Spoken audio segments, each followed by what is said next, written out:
Don't you know why I wanted to be an AKA, an Alpha Kappa Alpha, I wanted to be an AKA, and here's the reason why. I am finally doing a video about this subject.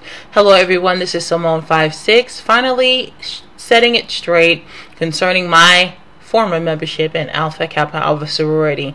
Let me just state this as a disclaimer very quickly. These videos and the videos to come are not videos to expose all the secrets of Alpha Kappa Alpha. I don't feel that is necessary. However, I will be speaking on certain aspects of those things because of the fact that there are many people who consider themselves Christians that are members of Alpha Kappa Alpha, and I was one, and I believe truly that I was born again as a member of Alpha Kappa Alpha. However, God started to convict me on many things, on many rituals, on many things I was condoning and doing as a member of the sorority, and I had to back away. And once God knew that I was willing to just give up this idol, that I was willing to give up Alpha Kappa Alpha, that he set things into effect that made that happen.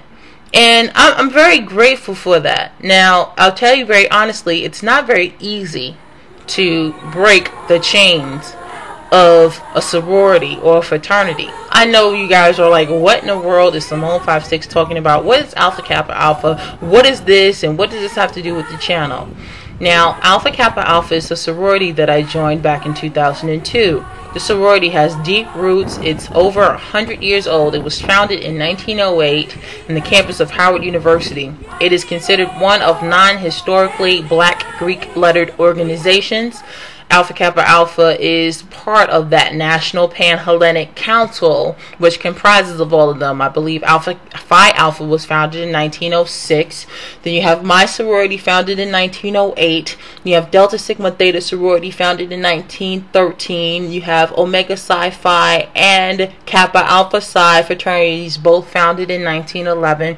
You have Phi Beta Sigma fraternity, founded in 1914. Zeta Phi Beta sorority, founded in 1920, Sigma Gamma Rho sorority, founded in 1922, and recently Iota Phi Theta fraternity, founded in 1963. All of these organizations comprise the National Pan-Hellenic Council, and all of these organizations have historically black roots, so this is why we call them historically black Greek-lettered organizations. Now, because of this, they boast of many famous members like Martin Luther King and Thurgood Marshall, Jada Pinkett, whom else? Felicia Rashad and Alicia Keys and Maya Angelou, and so many other wonderful women in black history were members of these organizations, and a lot of great men as well. That doesn't mean anything. These organizations, however, need to be exposed for what they are. And like I said, I'm going to offend a lot of people who I love and dearly care about, but I have to speak the truth on this matter. Alpha Kappa Alpha can be and is an idol to thousands of women worldwide. It is an organization that solely depends on the financial contributions of its members and the works of its members to thrive and to function. It is an organization that goes beyond the 4 years of college. It's not just a 4-year college organization. When they say you become an AKA, you become a member for life, because even now that I am a expelled member of Alpha Kappa Alpha, that you can't erase the things that I know about the sorority, and many people do consider me as a member of the organization still, even though I've been expelled. But the fact of the matter remains that this organization is based on in doing works and services before men, to say, okay, we're a great community service organization. That's what you see on the outside, but on the inside, it's a lot more than that. And I just want people to know what's going on before you look at the outward shell of the step show. I'm going to see the step show and see the soror strolling and stepping and doing all of these things, and you think that's great on the outside, and I want to be a part of this rich history of culture and this, that, and the third. And this is how we get caught up. And this is exactly how I got caught up into joining this organization. This organization can make you do things that you ought not be doing under the guise of sisterhood, under the guise of being a good soror. And I did many things as a Christian that I am ashamed of doing. Being pressured to have done these things as a member is not only disconcerting to me, but I'm sure to many that will hear. And I do bear responsibility for all of my actions. I was certainly grown when I joined Alpha Kappa Alpha, yet I was young. Many of the things I did in the name of sisterhood, God forgive me. And I was born again. I could feel the conviction later on in the years. I said, hold up, this is not even necessary. Now, just to make it clear, I have participated in acts that are considered hazing by the sorority. And I certainly am not innocent. Absolutely not.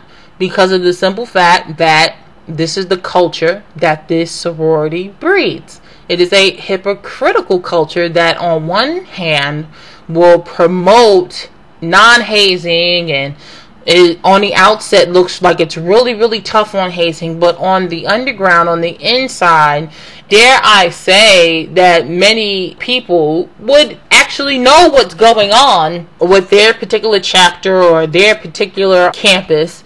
They would know that their undergrads are hazing each other, or grads are coming back to haze undergrads because they were members of that undergraduate chapter. Let's just keep this real, okay? And I have seen that. I've seen people who will outwardly, with a straight, pretty face smile and say, oh, you know, we don't haze and we don't do this and we don't do that, but at night are as evil as they come and will lie about it. And I couldn't be that person. I just could not be that person. And the more and more that I just told the truth about the culture that I was a part of, the more and more I knew that I was going to get in trouble with this organization. And that's what happened. Because I cannot live a double life. I cannot live one way and then do another. And for many years I was. Because I would live this one part where I was doing this. And then one part where I was doing that. I said, you know what, I'm not being honest with myself or with anyone. So, but when anyone asks me, when interested members of the organization would ask me, I would certainly tell them the truth. I'm like, look, there is a culture of hazing that you need to know about. There are things that you need to know about. So this is just an intro, guys, but I am going to be going into, you know, things part by part, bit by bit, because I think that needs to be talked about. And I'm also going to be revealing some surprises. There are some things that I've done that might be a mystery to some, but not to all. And I'm going to certainly reveal them during this time. So this is just a brief introduction. I want to keep it under 10 minutes. I'm going to be talking about this. And if the videos become numerous enough, I might even create my own channel. I hope not to make it so big, but there's a lot to talk about. And to make a long story short, if you are a Christian and a member of a Black Greek letter organization, I ask you to really ask God whether this is His will. And for many years, I was part of the organization. And yes, I think God wanted me to learn a couple of lessons. And I'm not saying that right now this isn't your place to be here. But is this going to always be a place? Is this going to always be where you are, child of God? So that's some questions I would throw out. So just please get ready. And I know the comments are coming and I know the phone calls are coming, but I'm sorry, my mind's made up. It's going down. Okay? I love you guys and I hope to talk to you more about this subject very soon. Bye-bye.